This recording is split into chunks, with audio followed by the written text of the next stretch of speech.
of a great unit that responds to the call of duty, to pay any price, that does not coward, meets any hardship. For every hardship the 2nd Battalion of the 198th Armored Regiment faced over the past 3 years, Commander Lieutenant Colonel Jock Bird says the guardsmen rose to the challenge. I found myself often conflicted, right, because these guys have a lot going on in their personal lives, and it takes a lot to run a battalion like this, a lot of time, a lot of commitment. The outgoing commander will pass the colors to Colonel Van, thereby relinquishing his responsibilities and authority. Bird handed off his command duties to Lieutenant Colonel Brian Ollier, who says he's proud of the history of heroism. This brigade, this element has been around since World War I and World War II. If you look at the population of America today, there's not that many people who get an opportunity to serve as a commander of a combat arms battalion.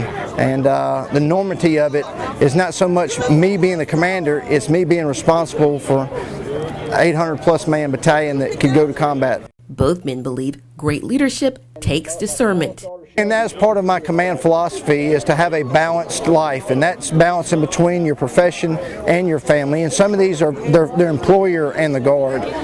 It's not an easy task, but my advice to them is, when we're off, we're with our family. When we're working as soldiers. We've got to maintain discipline, but we do have to understand that these are traditional soldiers that are challenged in other aspects of their lives. We've got to move away from the point where you put out a rule or a policy and the policy holds firm and applies equally across the board. Commanders have to employ much more judgment in decisions now.